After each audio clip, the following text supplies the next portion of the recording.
Hello, friends. This is Debojyoti, and today we have a very special guest with us. She's a very well-known actress in American independent scene. Thank you so much, Ariel, for agreeing to doing this. Of course, I'm happy to be here. So, how are you, Ariel? How is the thing going with you? How's life going? Everything's great. Life is good. I'm in the middle right now of some projects that are either like very pre-production or just about to get started. So that's exciting, but I'm kind of just waiting for it to really start up. You know what I mean? So, Ariel, Teresa and Ellison was your first big break, right? And I think it was released in 2018. So, Yep. before that, yeah, so it was your big break, but how did you came into acting? Was you always passionate about acting when you were growing up? And yeah, tell me about yourself. Sure. So I actually started in theater. I started to do just straight drama, straight plays. I did that through college. Thought that that was really going to be what I focused on. I had mostly done theater, and so that was kind of my safe place. I had never tried film. It was kind of honestly intimidating to me. And then in 2018, I believe that was when I got cast in Trace and Allison, or a little bit before that. I met this guy in a park. He was a friend of a friend, and he asked me if I would audition for his film that he was about to put out. Small role, really small role. I don't know. You've seen the film, so it was Aurora Nightshade. It was the goth chick that really liked the vampires and gets spoilers, but killed shortly afterwards. So I was auditioning for that part, not for Teresa. And so I came in and I completely bombed the audition. Just, I was horrible. I did such a bad job and I felt so embarrassed. And the person who was reading for Teresa for the auditions that day was out sick or something like that. So they asked me if I could stay. I didn't have any lines. All I needed to do was just shout for help and scream. And so I stayed just to sort of apologize to the people that were there because I felt so badly for being like so shit. Sorry. Um, No and worries, it's completely an NC-17 show. You can, if you have watched my interview with Sarah, it has been cleared. So my other good, content is like PG, but yeah, interviews are NC-17. You are good. good. I appreciate that. So I stayed and I screamed and I cried for help and that was all I had to do. And then I thought I left that day thinking, all right, I screwed that up 100%. I'm never going to talk to these people again. They're never going to call me back in. Uh, about a week later, they called me in to read for Teresa because of the screaming and crying that I had done that day. And I remember it wasn't even a formal audition. Like we didn't go to a studio, we didn't do anything like that. It was me and Sarah and Jeremiah Kipp, the director, and Charles, the producer, and writer, just sitting at a Starbucks. And they had us read through the lines and then kind of make out in a public Starbucks. And then I got the role. Like that's how it happened. I did not originally audition for Teresa. So yeah, that's how I got Trace and Allison. It was my first ever film, really. So I was very new blood. Everybody else was very well seasoned in the industry, and I was very new. But it was an awesome experience. So you're currently based out of New York, right? I'm what? You're currently based out of New York, right? And please excuse my accent. No, that's Yeah. okay. I also have just like bad hearing, so it's not just you. It's me. Okay, thank you so much. So, so you're currently based out of New York, Ariel. Are you Correct. originally from New York, or are you from any place else? I'm originally from New York. Yeah, I was adopted from Texas at birth, and then flown over here like a day after I was born. So yeah, I would guess I would say I was originally from New York. So you're a proper New Yorker. I guess so. So in America, so what I have seen, and I have obviously talked to people, sports is very big in America, right? So it's a quite a sporting country, which is like unlike India. India is like much more lean towards cinema and art and literature. Right. So were you always interested in cinema, or is it something that you picked up later as you grew up? I've always been interested in it, but like I said, it always kind of intimidated me because I grew up with theater, and I never really knew how film worked. But I really did fall in love with it and decided that that's what I was going to do after Trace and Allison instead of theater. And not to say that I would never do theater again, but I do find that I prefer film. I prefer the kind of freedom that it gives you to try new things. Because with theater, if you're on in a scene and you do something, then you're stuck with that choice for at least the rest of the show. Whereas with film, you can try a million different things and see what works and what doesn't. I really like the freedom that film gives you. So it's something I've always been interested in, but something I was a little too chicken shit to try for a while there. So, growing up, what kind of movies you enjoy? Did you always enjoy horror movies, or horror is something that you perform but don't enjoy?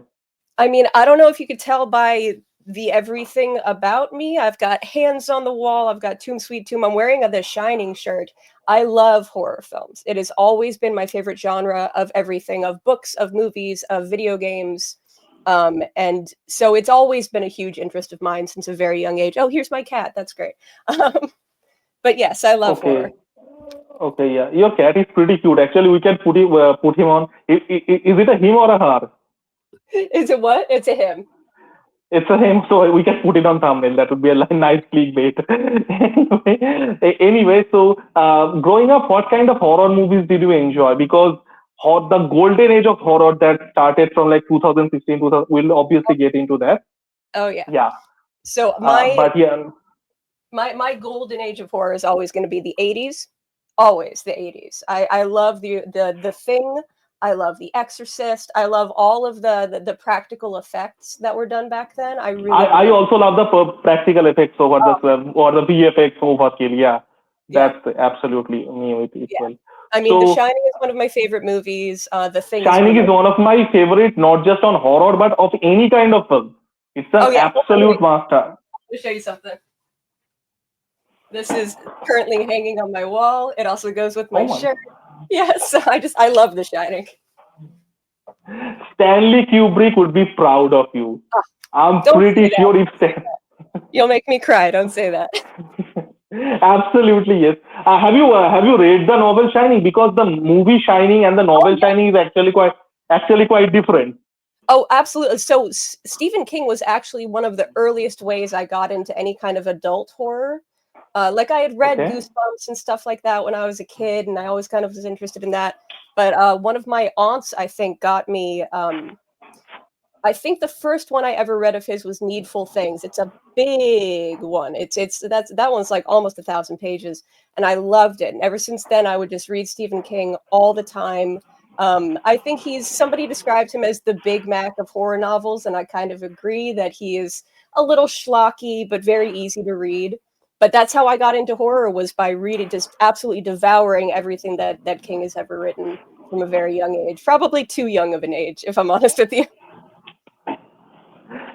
Yeah, so I think there was some conflict between Stanley Kubrick and Stephen King as well after Shining Yes, release I heard because about that. Stanley Kubrick changed so much in the film. Yeah. Yeah.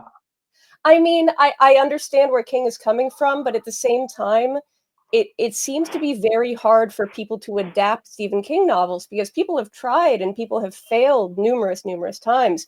I think Kubrick found a happy medium between what King's story was and the reality of trying to make a film that is palatable for people who don't read the books. I do understand the conflict, but at the same time, calm down, Stephen King. It's a famous horror movie. Like you're doing great.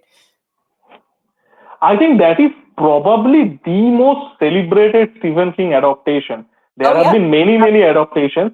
yeah. I'm not sure if you have seen Doctor Sleep. That was a movie that got absolutely no fancy other. That was actually a pretty good movie as well. I like. Awful movie name. Awful movie name, Doctor Sleep. But yeah, the movie itself was Did you great. read Doctor Sleep? Yeah, Doctor Sleep. Yeah. Yeah. What did you read the book? I mean, No, I did not read Doctor Sleep, so I have only one point of reference. it's But I bad. really like the movie. I think the movie made no impact at the box office. Like, I'm not sure what was the critics rating, but I really liked the movie, and it Oh, I actually captured the essence of the original film, which most sequels don't do. yeah, and it sort of Uh, you know, melded the two. It melded the book and Kubrick's film in a very nice way. It had some references to the book. It had some references to the original movie that Kubrick had done. I thought it was very well. You got a so dog? yeah, now I don't have a dog, but this is my street dog barking, and he is so loud. That you yeah. So I No, do apologize. that's So okay. my street dogs are like they are like straight out of horror film. Okay, the street that I live in, if I go out, it's like literally you can just take a long angle shot and it will look like a horror film. And I'm like running. I'm not good at running. You can see how chubby I am. But Please, yeah, my neighborhood dogs are not friendly at all. sure. They're kind of scary. Anyway, yeah. So now this is like a bottom of the barrel geek question. Sure. What do you think about the references? Since we are talking about Shining so much, do you really think that Shining references the moon landing was fake? And Oh, you have to come answer on. it. I almost bought a T-shirt once that said like crew of the Kubrick moon landing shoot or something like that. I think it's hilarious. No, of course I don't. That's a very silly thing to think. That's So, like, I mean, so the worst kind of conspiracy theories are the flat earth. There is no doubt about that. The second worst is this fake moon landing people, yeah, I and don't they find it's sort of on the same level of like of flat earth for me, like the people who believe that the earth is flat and not round. It's sort of the same thing. I feel like it's people just wanting things to be different and weirder than they are. I don't know, which I can kind of understand. Like there's a part of me that likes to believe in ghosts. I think that's fun, even though I don't know how real that is. Maybe these people just want the earth to be a little bit more fantastical than it is. yeah, but they make no sense. Yeah, they make no sense. So you mentioned Shining is absolutely one of your favorites, which is one of my Exorcist, and one movie that I really like is Rosemary's Baby. I think it's not as talked Yes, about, but I I love Rosemary love Baby. Rosemary's Baby. Yeah. Rosemary's Baby, man, and I do excuse my language, but Rosemary's Baby fucked me up big time. I was, I think, 14 or 15. I was Yeah. just this young kid. I used to watch Indian films. Then I started watching international cinema and I watched Rosemary's Baby. So, man, that fucked me up big time. I think I like remember. only four films have ever fucked me up. One was the original Japanese Ringu Mm. that was adapted into the Ring, Oh which was not a yeah. yeah original Ringu fucked me up big time, Mm. and Session 9. These are the thing movies that literally hit me. Session 9 is one of my favorite all-time horror movies. All time. That movie is so criminally underwatched and it drives me nuts that nobody knows about Exactly, exactly. These movies, like it's not like sometimes the movies get like a cult following. it. Yeah. That even happened to Session 9. It Yep. doesn't even have like a cult following. Like Nobody even knows Shining about was exactly. Station 9 is so criminally underrated, and that it. Yeah. like hit me at especially the last line, I live in the weak and the wounded. Man, that The, hit me like a that hit me yeah, like when a train. you first hear that final tape, it's just chills. And ugh, it's so fucking good, that movie. I every time somebody's like, "What are your favorite movies?" That is always in my top three, and I'm like, if you watch any of these, watch Session 9 because nobody knows about it, and it's excellent.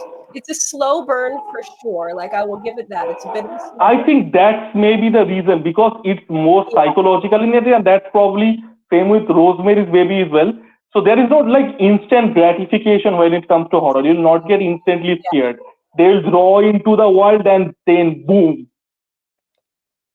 Yeah, you need Uh, to give it that time for the exposition because otherwise, if you don't have the exposition, if you don't have the tension, the payoff is going to be nothing. Like you need to be there for all of the lead up, all the weird little moments that happen before the actual shit goes down.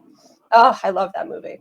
I'm glad you said Session 9 because I don't know if you saw me. The minute you said it, I was like, I just kind of squeezed. Yeah, Station. I like.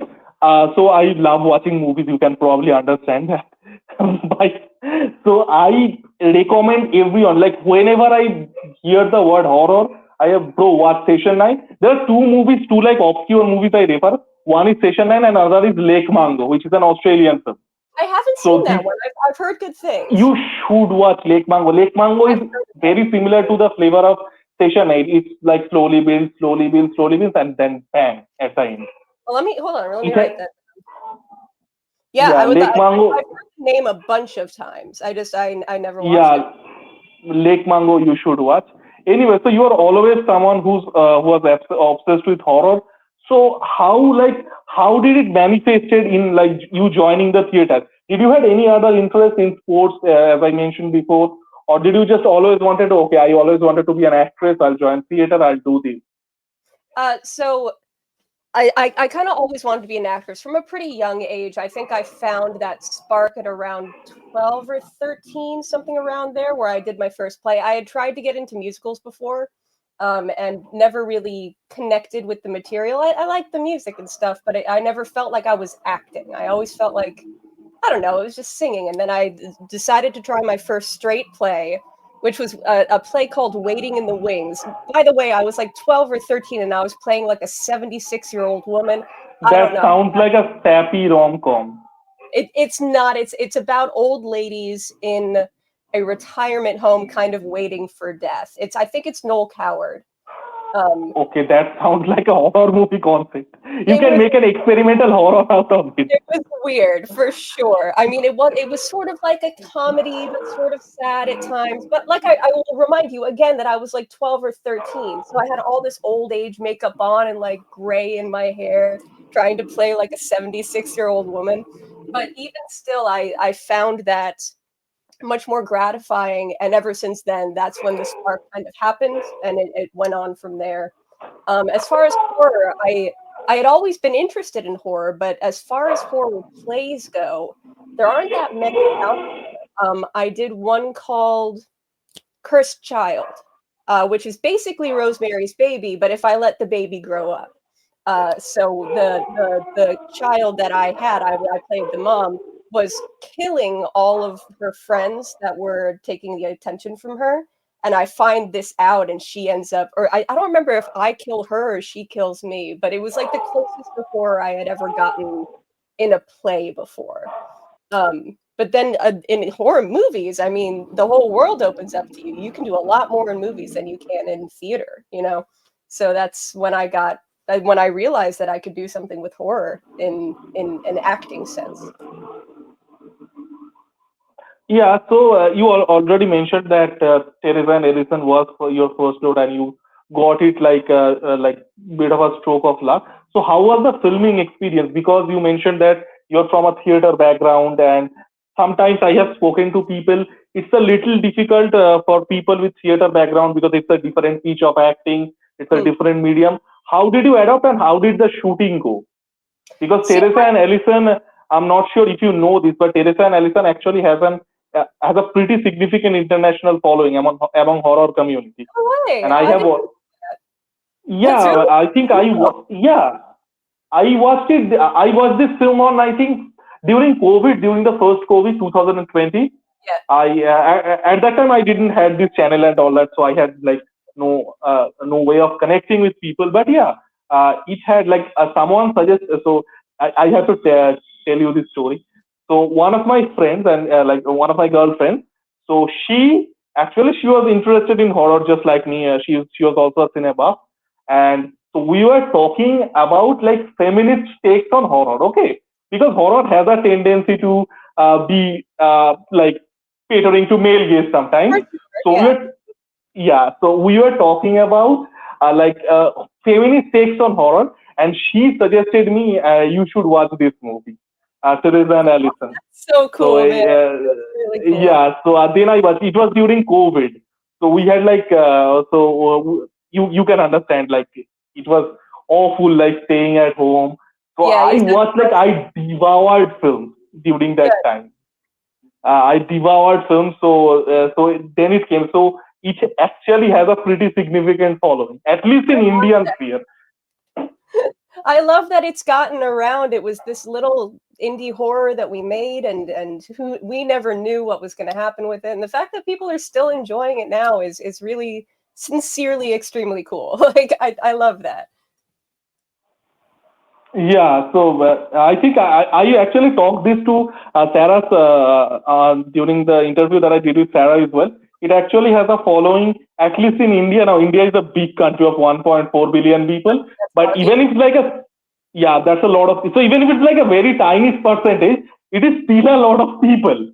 That's Even so the cool. state that I live in, it's like 110 million people. The state, that I live in.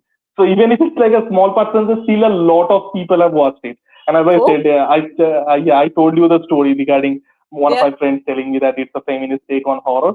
So how was the filming experience? It was interesting. I was, like I said, very much a fish out of water. I didn't know what the hell I was doing. The the fact that I could just keep redoing lines was very new for me. But what I was used to as a theater person was extensive rehearsal before performance. I was used to months of rehearsal, or at least weeks of rehearsal before you performed. But a lot of the time, you show up on set, you got your lines, you have never met the person that you're working with, and you just have to do it with this person. You have never met them before, you've never rehearsed before, but you just have to say the lines. And that was very new for me, because what would happen with Sarah in my scenes, we would, at the very least, we would meet before and we would rehearse a couple of times. So Sarah and I had a great chemistry, we had great rapport already. So her and my scenes always went great because we knew our lines, we'd already rehearsed them. But for scenes like the very first scene with Mary Solins, I was lost. I was lost. I did not know those lines because I had not spoken with her before, rehearsed them before. And I felt so bad after that day of shooting. I felt so bad. I never did that again, but I was just coming in because all of the other scenes we had rehearsed and I already knew them. And I figured, well, I know these ones too. No, nope, didn't know him. I was a complete disaster on set. We made it through the scene and we managed to shoot it, but I felt so bad. But that was a big learning experience for me, is that you won't always have that kind of help. You won't always have that time to rehearse beforehand. You need to take the initiative and really do the work before and not expect it to be loosey goosey all the time. So that was one big thing I learned very early in the process. But I think that I learned a lot. I owe so much to that movie for my later career, because I learned everything that I knew about how to act on a film set, how to treat the cast and crew, how to do all of that stuff from that film, because everyone else there knew way more than I did. So I got to learn from some of the coolest and best people in the industry of how to work. And it was, and I mean, some of those people, I mean, I see Jeremiah Kipp all the time. I see Sarah Schuffs all the time. I see Beatrice Sniper, who was our special effects designer, all the time. Like, these people are wonderful people, and I would not have met them had I not gotten this role, which is huge for me. Yeah, and as I said, for a first role, it was actually quite bold. It included nudity, obviously. There were Right. heavy prosthetic Oh, that makeup, was and super new for me. The nudity was super new for me. I had never done anything like that before. yeah, so obviously that is well, and not just nudity as well. It was a very bold role in a lot of ways because a it involved nudity, obviously something that you have probably not done in theater. B, it was going back to my friend, it was a horror, but it was an unconventional horror because it was a feminist take. Yeah, quoting my friend. I should have brought her here. He should have loved you. Anyway, so yeah, it was actually quite an unconventional role for a debut film because in a debut role, it's something less demanding. So yeah, so in that way, you did really, really well. The movie, as well as it turned out. Yeah. Thank you. I mean, I am very proud of the film, of what we managed to do, especially, it was a long process. We shot it over the course of, I think, close to 2 years, just because the funding process for indies can be really rough. And we had to take a break, I think, for a couple of months. And so the fact that it's out there at all is kind of fantastic, because we ran into a lot of issues through the editing process, the production process. So the fact that it's out there is awesome, and I'm very proud of what we ended up doing. Yeah, as I said, it has a following internationally, and yeah, it is your baby. Actually, this is the cursed child. You mentioned the theater Yep. play. This is the child. Yeah, this Yeah. is the cursed child that ended up turning out just fine. Thank God. So yeah, so since you mentioned this regarding the funding process, how is the independent sphere work? I discussed with Sarah as well. I'd love to hear your perspective because in India, the independent cinema, quote unquote, as we say, is different. Okay, so in Yeah. independent cinema, what we do is there are smaller production houses. Right. It's the budget is small, the actor and actresses is of lesser profile, but it is still within that mainstream framework. Okay, so it Right. is not independent in the Oh, sense that you are. You guys okay. operate in the completely outside of that periphery, right? Yeah. Outside of the mainstream periphery. It's the ecosystem of your own. So please tell me, like, how is that? How does this ecosystem work? That's really, I did not know that about India, that even your quote unquote indie films are still kind of in that same framework. Yes, They're not. it is in that framework. It's not That's backed by major studios, and it doesn't have big budget or like quote unquote A-list stars, but it is right. still in that mainstream framework. It doesn't Right. have a separate ecosystem like you guys do. So Right. I'd love to hear that. Yeah, I mean, it's a good and a bad thing, I guess, is that any schmuck can pick up and decide he's going to do an indie movie over here. Like as long as that's you've a got a good couple thing. bucks and a camera, That's a you good can. thing.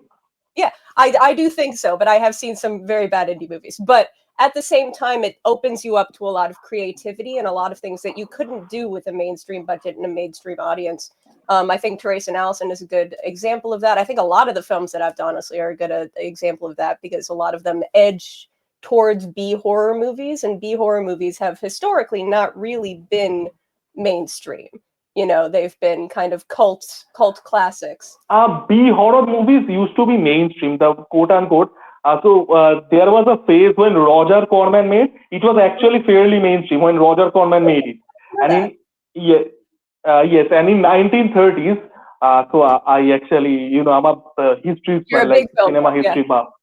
Yeah, so in 1930s, the Universal Studios, they Mhm. made a slew of horror movies. So in those two eras, in 1930s to early 40s, just before the World War II began, and during the 60s and early 70s, uh, the quote unquote B horror movies. Although I do not like the term because I don't think like there is any such thing as A, B, high, low in art. Art is art. So I do not believe in, but the so-called B movies, it was big in that. And now like horror movies is like now horror movies is cool again. Is our Like what? now the horror movie now, like, since I'm not sure, maybe since Get Out or even probably before that, Oh, maybe I since love Get Conjuring. Out. I loved Get Out. Yeah, Yeah. yeah. So now this is the second golden age of horror, right? So Yeah, it's I agree. actually a pretty, yeah. Because I'm and Sarah told me this as well. Because before that, horror, there was a tendency to look down on horror films. Oh yeah. Oh There yeah. was a tendency, there was that, like, that snobbishness. Now horror is like, yeah, it's a cool thing. I think in every genre, because I'm also huge on horror video games as well. And I've noticed a very specific shift in that industry as well towards actually treating horror as not just ooga booga booga, like not just jump scares all the time, but like actually treating it like an art form, because it is an art form. It always has been an art form, but Absolutely. just because people overlooked it because they thought it was all ooga booga booga, but it's not. I mean, it's look at all the horror. Look at fucking sorry, the original Frankenstein, which was It's based. NC-17. Relax. Yeah, No censorship. I always feel like I need to apologize because I curse a lot, so I always feel like I need to No apologize. worries. No worries. Please go ahead. But I absolutely agree with you. I think if you look at some of the movies we've gotten, even just we can look back further. But if we're just talking over the last 3 years, like have you seen The Substance? Yeah, man. Yes, I Substance is another movie that fucked me up. Big I time. Even love Long Legs. Even Long Legs. Longlegs was awesome, awesome, awesome, awesome. And that is, I wouldn't even necessarily consider that fully a horror movie. I'd say that closer to a thriller, psychological Yeah, thriller. it's like it walks that fine line between a thriller and a horror. Yeah. But still, it has the horror influence, and that's what we really need. And I just think that some of the stuff that people have been doing recently that is actually getting, if you had put out The Substance 15 years ago, it would have gone under the radar. Nobody would have seen it. And it would No, actually gotten bad reviews as well because the review system, and people like even didn't the like movie like Session 9, I watched reviews. They were like they did not understand horror. The it. Didn't reviewers, I They yeah, didn't they get it. didn't understand how like it's different than a comedy movie or a drama movie. You're trying to elicit a different type of reaction from audience. So yeah, those nuances, I totally agree with that. Ariel, and we actually diverged from the topic a bit as well. Sorry, yeah, So I you're know. Sorry. talking, yeah, the movie ecosystem, yeah, no worries. So what was? I'm So sorry. Get me back on topic. yeah, so we were talking about the ecosystem, that the way the Oh, right. independent cinema, yeah, in America I works. mean, Yeah. it really depends on, I've been in a lot of indie productions. Some of them are self-funded entirely, which, can either be good or bad depending on what your financials are looking like in the first place. I've seen somebody that I'm working with right now, Retro Republic, is sort of self-funding in the sense that they are, ooh, how do I explain this without breaking NDA? They are finding other ways to fund that are not finding producers necessarily. Like they are that might be a hard one to explain. Never mind, I won't do that. And You I know, and go ahead. some people are going the straight up route of pitching to producers. I know that Mick Lexington of Mr. Jack of what we're doing right now is going and pitching to producers, getting people to sign on to the project, that kind of thing. So there's a lot of different ways you can do it. It really depends on where your talents lie and where your because some people aren't good at networking. Some people aren't good at pitching, and in those cases, you need to find help in other ways or be crafty. Some people just need to be crafty. If you can't get a sound person, you're going to have to figure out somebody who you can get to do a sound person thing. It's it's a very crafty industry, and you just have to find a way to make it work, I guess. So one thing that really fascinates me about this ecosystem, the American ecosystem, is Mhm. the crowdfunding aspect of it. Because in India, that Oh, doesn't right. exist. Okay, Forgot about yeah. crowdfunding. I mean, I've seen a lot of crowdfunding campaigns live and die off the marketing. It really is that, because crowdfunding is really tough. A lot of those crowdfunding sites are overloaded with creative projects, and it's really hard to make you to differentiate yourself from all of the others. Say we are worth your money more than these other projects are.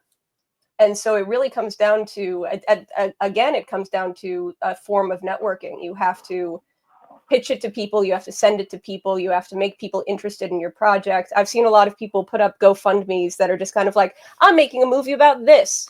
No one's going to fund that. You need to show them progress pictures. You need to show them cast members. You need to show them what you plan to do, what you've already done, that kind of thing. So it's a lot of work, even then, to set up a GoFundMe. So I don't know. Those I think they have worked for some people. I think we got some money for post production for Trace and Allison from a GoFundMe, I believe. Which I don't know how much that helped, but I know we got a couple thousand. Um, so yeah, it's really a toss up. It's tough. It's tough to be in the indie industry. It really is. So how difficult it is to like survive financially as an actress. So since you are a professional actress, right? Yeah. How easy or difficult is it to survive purely on this ecosystem, this It, independent cinema? it really depends on what I have going on that year. I am lucky to have a pretty good job outside of this. Like I do tech work. I work with virtual reality, augmented reality stuff. So I do that kind of stuff when I'm not working. But Hey, some I also work in AI as well. I work in Amazon. hell yeah, dude. All right, we got some stuff in common. No, I love Yeah, exactly. The Shining and the that. AI. Um, Session 9 as well. Session 9 as well. it's session 9 even, yeah, man. Yeah. Um, but yeah, so I'm lucky to work in tech outside of this. So when I'm doing those kinds of jobs, I get enough money to survive. But there have been years, like the year that I was working on Teresa and Allison, I was also working on a couple of other things, and I was able to survive off of that just fine. So there have been years where I've been fine surviving on just acting, and there have been years where it's been a little bit slower. Like right now, I'm involved in 3 projects technically, but all of them are still in pre-pro, so I'm not getting paid for them yet. I think once they're all in production, I'll be able to take a little break from the tech stuff and do that instead for a bit. But it's always good to have a backup just in case, because you never know what's going to happen with acting, I think. Yeah, that makes sense. So I think I told you this on Instagram as well. I just watched the trailer for the Pentagram Girl, and it was like great. Right. Yeah, it is like it like gives you the vibe that you need to be a horror not to like to really get it. Like Yeah. just like I am, you need to be like at least a mid-tier psychopath to understand that trailer, which I absolutely am. But like I'm You know, qualified to appreciate things like that. good. So I like tell me about the pentagram because again, as I said, I need to I need to check. So tell me about pentagram girl because that looked really interesting. I oh, told you it's on so Instagram, yeah. so I met director writer Brian Ank on the set of Blood Daughter, which is a movie that he did, which is sort of a sequel to You Dracula. will probably not be surprised by, but I have watched it as well. Yeah, I it's have watched great. Blood Daughter. Is yeah. Yeah. I think Um, the other actress was Emily something, right? Why am I blanking out on her name? It was what was Emily. the lead actress? Yeah. The lead. Hold on, I can tell you in a sec. Blood Daughter. What is her name? Alexandria Johnson. Okay. Yeah. Maybe I was like. Anyway. Yeah. Please go ahead. Great. But Yeah. yeah, She so was. Yeah. yeah. I met him. I had met him through Trace and Allison people. I met him through Jeremiah Kipp, who's the director of Trace and Allison. And he just from meeting me and having seen Trace and Allison cast me in a small role in Blood Daughter. I was literally on set for one day. And I remember I came to the premiere of Blood Daughter, which was great, by the way, just absolutely fantastic. I was in the first scene. I had a nice little like cameo later in the movie. It was very fun day on set. One of the most fun days on set I had. And I remember like giving him a big hug after, and I was like, "This was great. This was awesome." And he like kind of pulled me close and said, "There's more to come. Like, watch your emails." And I was like, "What the fuck does that mean, Brian?" And then he ended up. That is a nice cliffhanger. That is Yeah, a nice cliffhanger. very nerve wracking for me. But then he ended up casting me as the co-star in Pentagram Girl, which was kind of nice because I had done a lot of killing in Trace and Allison. I did a lot of killing in Totem Chaser. So to be able to be the one killed was very fun. I like a good death scene. I think every actress likes a good death scene. So that was a really fun role. It was just a very fun couple of days on set. Lisa Sclair is awesome. Just the whole cast, the whole crew was just fantastic, and it's always a fun day with Brian on set. Always. So I'm very happy with the way those days went. And getting covered in slime is always great too. You can't go wrong. So yeah, it was good. Like, tell me a little bit about the story of the pentagram guard without spoiling anything, obviously. Oh, I mean, I did kind of spoil my death, but oops. Okay, no worries. We can I edit mean, this out. it's No a worries. very short movie. You probably could tell from the beginning. So I play a Yeah. journalist who's very skeptical of the fact that the I forget her actual character's name, the pentagram girl, Lisa Sclair, um, her father was this like supposed psychic, this supposed like collector of occult items. And I'm like, really? Did he actually? It sounds kind of fake. So I'm kind of trying to get her. I'm trying to get her in a lie and say, like, okay, this is all fake. This isn't real. And then we end up sleeping together. And then a prophecy happens. It's very so basically she has this pentagram girl trapped in her basement who is like the trophy of everything. It's this demonic entity that is trapped in her basement, and something bad happens with the thing that is trapped in her basement. Basically, it's not a good. That's not a very good description of the. Um, I think the people who are interested, they should watch the trailer. The trailer is The the trailer's trailer is great. far. The trailer is great actually. Yeah, I think It's you're far probably better like than anything I just said. Yeah, no worries there. What you have said is like there is like a nice like occult plus a survival angle yeah, to it, and I think I got the Teresa and Ellison vibe as well. yeah. Like a bit that slight feministic angle that not catering to the male gaze. I think Definitely not. even if like what I liked about Teresa and Ellison, and I think I blanked out on that, is the nude scenes. There were nude scenes, but it was not presented in a way for titillation. No, It was it was not, very. I yeah. remember turning So to Brian at some point because I went to the premiere of that too, and I remember turning to Brian and just being like, "Thank you," like you didn't make it gross. Like it was very tasteful. exactly. So Yeah, it did not cater to male gaze. Yeah, I actually told this Sarah as well. So I think that we are getting that vibe as well. I think the movies like The Substance and The Requiem for a Dream like does a really great job. So a nude scene doesn't always have to be exactly. like yeah, it's like for titillation, right? It can really like the there is no other way of saying this. Like the ass to ass scene that was in Really, the Requiem for a I Dream. know. Yeah, That is not a sexy scene. You'll get fucking terrified watching that, yeah, yeah. right?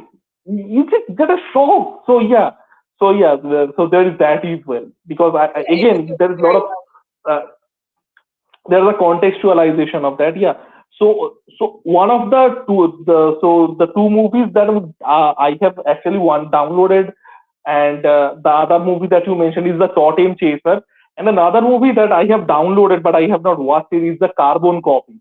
Tell me about that well. movie, because I found that I very am in interesting. that.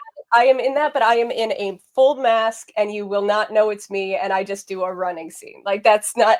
We were not big roles in that, Sarah and I. Okay, no worries. Tell me about Totem Chaser. Totem Chaser is funny. So I got to play a villain for my first time ever. I play Dr. Valentine, who's this I very always get that feeling for you. You make a really good villain. Like a Thank you. yeah, I think so too. you have that evil vibe in you. I take that as a compliment. Thank you. I really do. It is a compliment. I do. But yeah, I got to play a villain. Totem Chaser is about this kind of ghost hunting group. You know, like the ghost hunters, they do the found footage. But it's made very clear from the beginning that these ghost hunters, these paranormal chasers, are not real. They fake most of their stuff. It's kind of all false. But they do end up going to this house, my house, that does happen to be just filled with motherfucking demons, just absolutely filled with them. And I am the one who's trying to bring about the end of the world, basically, and birth a demon child to become the Antichrist and then destroy the world forever.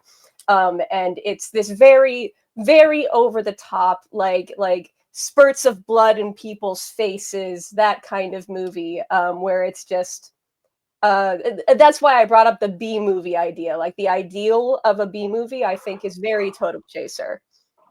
I think what you have told now. I have not watched Totem Chaser, so I cannot say it for sure. I think it's It's like a self-aware movie. It sounds it's like that. It's a pretty self-aware movie. Yeah. yeah, it's kind of a it's almost a horror comedy in the way that it's Yeah, presented. that's what I meant. It's like a self-aware comedy undertone to it Yeah, as well. Ariel, so what I was telling you, so it's a golden age of horror now. yeah, Roma agreed. is doing fantastic stuff. So, like, have you thought about breaking into the mainstream framework? Because you have already established yourself in the independent periphery, right? So I now, do you think about like, I have in the past. I don't know. There's something about it that sort of gives me pause a little bit. The reason why is that I have. Oh no, I shouldn't say that. I'm union eligible, but nobody has found me yet.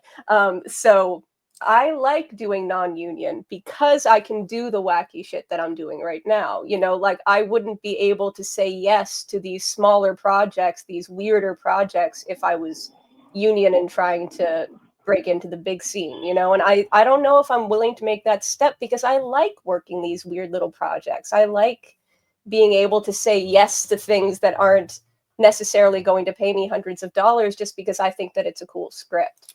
That's not really an option once you're more trying to get into the mainstream. So it's a big step. You know, it's a big step. I know a lot of people who have made that step and have regretted it. And I know some people who have made that step and absolutely blown up. So it's a tough decision to make, especially because that would mean that I would have to be a little bit more dedicated than I am right now to the whole acting thing. Right now, I'm just happy to take whatever roles people want to give me. But if I want to get union, I need to get an agent. Like I need to get some real stuff going on, and that sounds like a big step that I don't know if I'm ready to take just yet. But who knows? Who knows what the next year will bring? I've got some really big projects coming up, and that might change some stuff. So we'll see. absolutely yes. And one thing I would love to address this, Ariel, you kind of like you're obviously hesitant on saying this. The bureaucracy that exists in Indian cinema is Hmm. nothing. You don't know anything. So you guys have the option of not joining a certain organization and working in the periphery. as I told you, our independent setup is kind of inside that mainstream setup. So the level of bureaucracy. So even if you like want to make a short film, okay, just like Right. me and my friends want to make a short film, you would not imagine the level of bureaucracy you'll have to go through. Like That there sounds is like like a nightmare. and yeah, and I'm not making this up. You need to employ like a certain amount of crew. Yeah. You need to shoot in a certain camera because of the technicians need to get hired and stuff. And obviously, I do understand that They these tell you people what need camera to protection. use? Please come again, Ariel. They tell you what camera to use? Yes, yes, absolutely. You cannot use like there is a certain. I'm not joking. These I things know. exist. Yeah, so the level of bureaucracy, it's nothing. You guys have the option to make like a movie like a Teresa and Ellison. Yep. In India, first of all, you cannot make Teresa and Ellison because of the violence and the nudity and all that censorship. Now it's like getting loose, but it's still pretty strict. Nudity, like full frontal nudity, it's still like it will probably take another 10, 15 years anyway.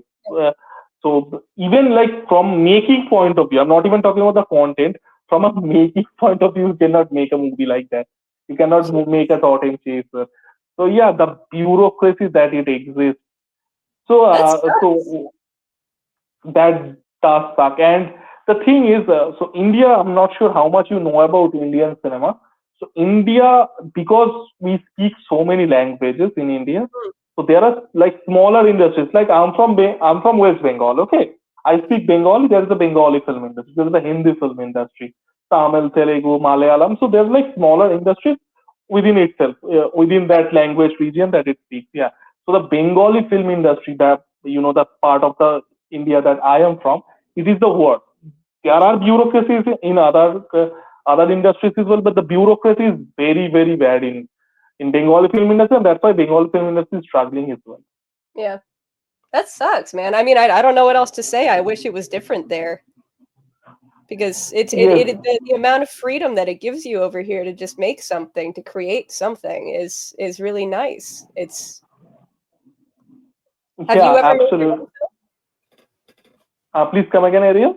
Have you ever made your own film or tried to? So currently I'm writing a script. So it's a mainstream script.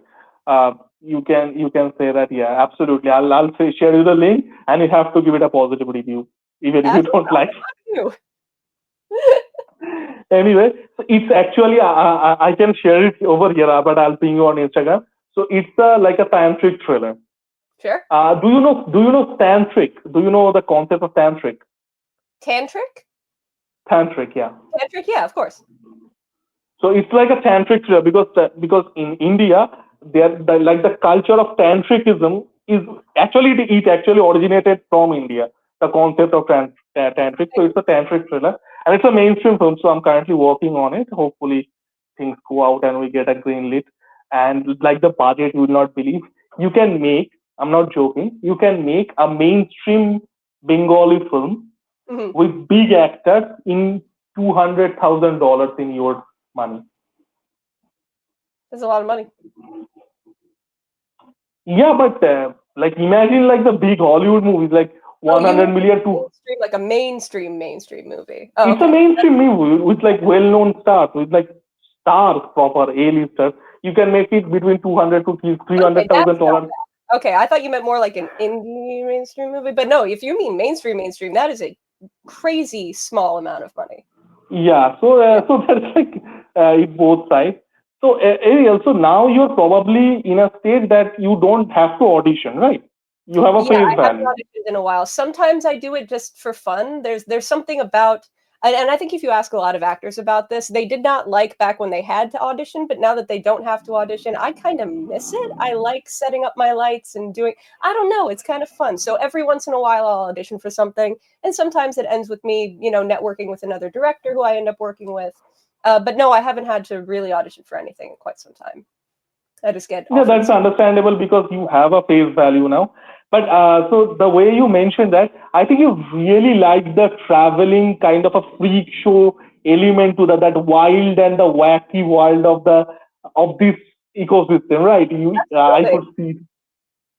Yeah, I mean that is what I love about this industry is that it is just sometimes I get offered something that is just completely out of left field and I'm like, "Hell yeah, this sounds fucking great." Like I mean that's what happened with Totem Chaser. It's this weird little film that I played the villain in and I had met this guy through I met George Sree through Instagram because he had seen Trace and Allison and wanted to cast me in something and and I got to play a villain. It was awesome, you know? It's you get to kind of say yes to anything that you want to, and I think that there's something beautiful about that, that somebody can just approach you for some weird little thing and you get to say yeah, hell yeah, I'll do a day on set for that. It's really special. There's a lot of really cool stuff that I've gotten to do over the years. Absolutely, yes, and I think you should keep it that way as well because I think what the cinema has become now, it's like stardom, and so we have put a lot of layer to it. So the actual fun of making something, actual fun of creation is sometimes is lost. So I'm glad that even after reaching a certain level and I'm creating that like a face value, you're still in that you're still obviously working a take job area, Ariel, and you're like you still do so you do it for fun I that do exactly. absolutely yes. So Ariel, you mentioned you have like a couple of projects on development. So tell me like so what are the what we can see in future? So I've got a couple in the works right now. One of them I'm not really allowed to talk about. I'm working on a big project with Retro Republic with Xander Kasongo. Can't really talk about it, but it's going to be the biggest thing I have ever worked on whenever it comes to fruition. We're hoping to do some promo shoots in hopefully beginning of 2025. So hopefully I can talk a little bit more about it then.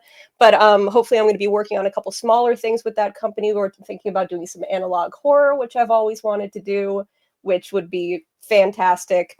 Something a little bit more solid that I can talk about. I am working with Social Ammunition and Mick Lexington, who I've worked with before on Mr. Jack. It is a movie. It is not necessarily horror, but it's very dark. It's very gritty. It's set in New York, obviously. And I am playing a character I've never really played before, which is kind of like a sassy, drunk aunt. I'm not an aunt, but you know, like the wine aunt who's just like saying shitty things all the time. That's my character, and Yeah. I've never played that before, so that's going to be new for me. And that one's going to be a lot of fun. That's been in the works for years, actually. Before I did a couple of things, before I did Totem Chaser, but it was put on hold because of COVID. We never really picked it back up due to funding, that kind of stuff. But now we've picked up the funding, so now we're doing Mr. Jack. It's going to be really great. The script is excellent. The cast is excellent, and it's going to be really cool. And so hopefully we're going to start shooting that within the next month. I would hope that it would be out by. I don't want to make promises I can't keep. Maybe like late 2025, early 2026. I've worked on a couple of smaller projects recently. If you guys haven't seen The Process by Bruce Michael Grossman, please go watch that. It's so good. I only have Absolutely. it's so good. Oh my god. I'm hardly in it. I was on a set for one day, but George Sree in that is just absolutely fantastic. So yeah, So I've got a couple. what so what is the project that you are proudest till your career because it's been 6 7 years. So what is the project that is closest to you and you are proudest of? Maybe it's not the most well known project maybe, but what is the closest to your heart? The closest to my heart. Unfortunately, I think the closest to my heart is probably not really out. It would have been Lipstick Traces, but that is kind of also put on hold right now. I would say it might be. It's between Blood Daughter and Pentagram Girl and Totem Chaser. Totem Chaser was rough. It was a rough production process. We only had 3 days in the house to shoot my stuff, and we ended up having to ADR everything afterwards because the sound was completely broken. But with all of the work that we put into it and how well it turned out, I think after all of the struggles with the sound and all the struggles with the casting, I'm very proud of what we ended up putting out. I think it's funny. I think it's weird. But I also really enjoyed doing Pentagram Girl. I was very happy to be on set for that, and I think that it's a good product. I mean, I ended up sitting there, and it's not very often that I can watch myself on screen and enjoy myself. I'm mostly just sitting there like this because I hate watching myself on screen. I really hate it. But I found myself watching Pentagram Girl and legitimately enjoying it. You know, like just having fun watching something that I just happen to be in, and that's very rare for me. So I think it would be between the two of those. Teresa and Allison will always have a soft spot in my heart, but it will always be marred by the fact that I know how new I was, and looking back, I can see where I could have improved and done better, and that can be a little bit of a struggle for me to watch. As proud as I am of what we did, I am not as proud of what I could have done, if that makes any sense. Yeah. Absolutely, it does. So Ariel, we're near the end of this interview. So one thing that I have noticed is you're a proper movie geek, right? You're a proper horror movie geek. So Thank I you. think absolutely yes. And so you have already worked. You are still working uh, in front of the camera. Yeah, So, what do you think of going behind the camera as a writer and as a director? Because I can see the passion that you have, the passion and the, as I said, the geekness. Because I share that with you, so I can like really get that wavelength. So, do you have you given it a thought? I actually did do it once. You will not find this movie because I removed myself from the credits of it. It was a very difficult process. I had written a movie for somebody, so I got hired on to be a script editor, right? And so Okay. I was editing through the script, and the script was, I'm just going to be honest with you, garbage. Like I'm not going to name any names, but it was No bad. And worries. Yeah. yeah, so I was going through it and saying like this is too generic, this is a trope. Everyone's it's very predictable, you know. And I was going through it and they ended up firing the original script director and hiring me as the scriptwriter and the director. And it was a really rough process. I had written a script that I thought was really solid and really good, and they took us to the location, which was supposed to be an empty apartment, like with boxes, like they had just moved in. That was the idea. He took us to his mom's house, which was covered in Christmas lights and like a huge mansion with couches everywhere. And I was like, what the fuck is this? This is so I had to rewrite the script on the fly for 5 days in a row, and it was not fair to the cast. It was not fair to the crew. We finished it, but I said, put on some other name. This isn't the script that I wrote. So I don't want to be involved in this. So after that, I am a bit wary to do it again, just because of how rough that production cycle was. I would love to do it again with somebody a little bit more established, a little bit more trustworthy, I guess. But yeah, it was a really rough time doing that, and I never really decided to do it again. I have a couple of scripts that I have in my head. I know that Jeremiah even has approached me to pitch him something, and I've been too chicken shit to do that either. So maybe one day I'll stop being a scaredy cat and do it again. Personally, I'd love to work like watch you as a scriptwriter because one thing is you have read a lot of fiction, right? And Yes, that is like the great starting point because I have spoken with other scriptwriters as well, and they always talk about like you need to read to write. You right. need to read a lot of stuff before you have that ability to write. So you have watched, so you have read a lot of fiction, and I'm I think you always have that. Yeah, and I think you have that passion. So yeah, I'd love to. I obviously enjoy you like in front of camera as well, and I have told you many times in the Instagram. But yeah, I would love to watch you behind the camera as well because A, because of the geekness and again that wavelength, and B, because I think you'd make a great like a horror scriptwriter. And as I said, you you appreciate movies like Session Nine, yes. which is not a generic horror film. No. It's a psychological horror, right? Even Rosemary's Baby, it's a psychological. So you can, I think, you can bring layers to that as well. So I'd love watching that. Well, I think you might have inspired me. Maybe I'll start writing something soon. I Okay, really that appreciate it. I That's all. I need to tell this to my mom because my mom thinks I'm useless, and which is probably Oh, true. please. So Let me I talk to her. Like, put her on the phone. Let me talk to her. my Don't tell mom her is this asleep, so it's like 2 p.m. at the night in India. So my mom is asleep, but I'll share this. So I'll show this clip to my mom. Hell I'll yeah. have to like yes that your son is not useless. He has the ability to inspire people, which Hell is yeah. again very generous of you. But I'm pretty sure it's not true. So thank you so much, Don't Ariel. don't make me Thank you roll my so eyes much. at it. Will. No, absolutely, because yeah, yeah, I have to tell this. It was so impromptu. I just watched. I said, saying, "Hey, I really liked you in this move." Good. It really started this way, he probably, who is this creepy guy? No.